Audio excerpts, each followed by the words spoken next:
Episode 3. Who does he think he is? Having him step down is for his own good. What's he even good for? Exactly. At least he knows his place didn't try to cling on and retire here at the club. Yaxiu and Su Muchen left. The people remaining in the conference room seemed to snap out of a daze, and the murmur of gossip started up once more. Sang Xiang's expression, however, flickered between dark and light. He didn't join in, but instead sidled up next to the manager. Tisk, I don't get it. How could he possibly accept those terms? He had no choice but to accept. Why? Because he can't afford the penalty fee. No, that can't be right. Sang Xiang was utterly shocked. Ye Qiu was a 7-year veteran of the Alliance, a top-tier pro. Even if he refused all commercial deals, his salary alone should have been more than enough to cover the penalty for breaking a 1.5-year contract. You weren't from that era. You didn't live through it. In the early days of the Alliance, pro players weren't nearly as glamorous as they are now. We were all just scraping by, most of us working part-time. Back then, those who got washed out had it rough. They'd poured their best years into the game with no real skills to fall back on. Most ended up struggling to get by. EQ was the genius of that era. He climbed to the top on pure skill, but he had many friends like that. What are you implying? Did he use a lot of his wealth to support his friends? That's right. If he needs the money, why does he refuse all the commercial offers? No one knows the reason for that. Do you have any theories? Maybe it has something to do with his family. No one's ever known a thing about his family, and he never talks about it.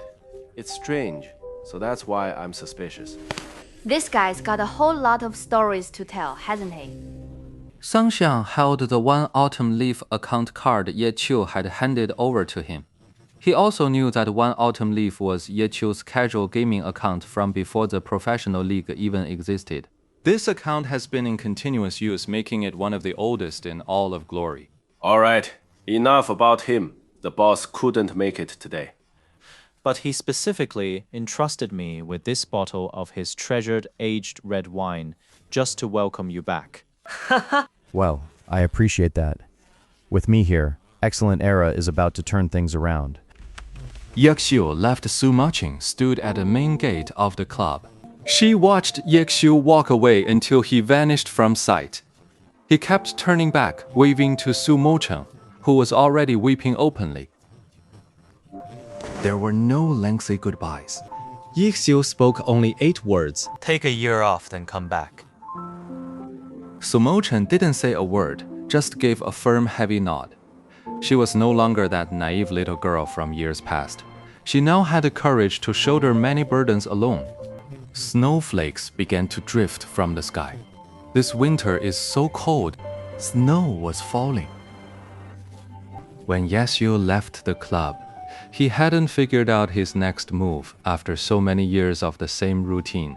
This sudden change left him feeling a bit adrift. He just wanted to walk like this for a while, to keep walking until his thoughts were clear.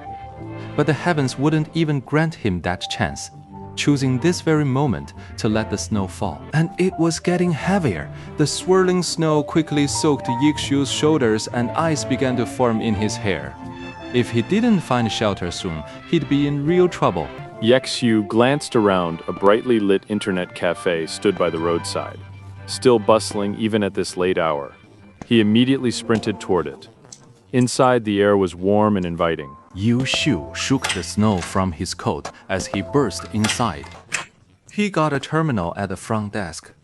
C47, the attendant called out, giving him the machine's location. Then handed the ID card back to the person who'd started the machine. But when she looked up, the person was already gone. The girl wasn't the least bit surprised. Clearly, she'd seen this kind of thing plenty of times. She quietly put the ID card away. Whoever was missing it would come looking for it. In Zone C, Yaxiu followed the number signs. The internet cafe was sizable, packed with a great many terminals and even had a second floor. In Zone C, Yaxiu spotted the missing number plate hanging from the ceiling. He wouldn't need to go upstairs after all. But when he counted his way to machine 47, he froze. The seat was clearly occupied by a woman, and she was playing Glory locked in a one-on-one duel in the arena. Her movements were fierce, her high ponytail swaying back and forth with each motion. Yexu looked at her profile and the launcher on her screen, his mind drifting for a moment. He almost thought Su Mocheng had taken that seat, but he quickly knew it wasn't her. Su Mocheng was always so gentle and serene. Even in the heat of a fierce PK, she could keep smiling.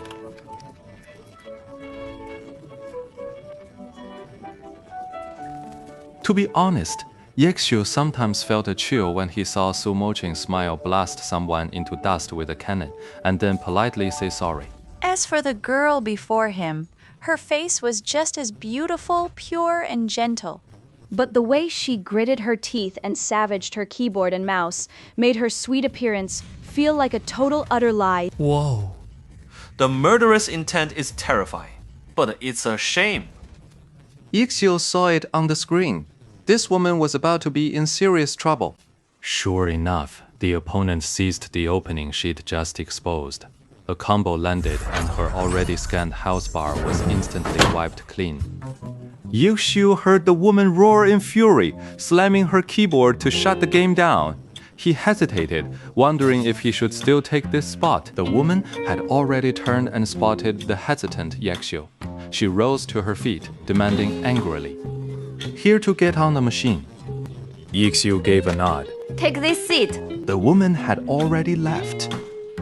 Yexu shook his head at the typical player's lack of composure in the arena, then finally took his seat. Chen Guo was frustrated, utterly frustrated. She had just finished a one-on-one duel in a Glory arena, 52 matches in total, and she hadn't won a single one.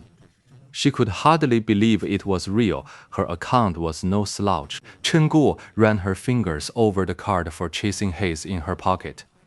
Among regular players, her account was considered quite strong, and her own skill level was nothing to scoff at.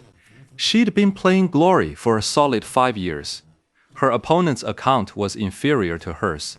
Yet, Chen Guo couldn't win a single match out of 52. That was a true master. Chen Guo nodded, coming to a conclusion.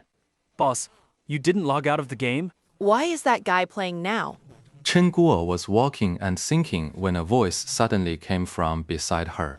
She tilted her head and saw a regular customer at the next terminal, craning his neck to peer at the machine she had just left. Oh no! Chen Guo's heart sank. She immediately sprinted over. Glory's immense popularity meant its account login devices had become standard computer accessories, and in an internet cafe, they were absolutely essential. Since the account card only needs to be inserted to log in people in public places, like internet cafes usually just plug it in. After logging in, they'd pocket the card with this one card, one account system.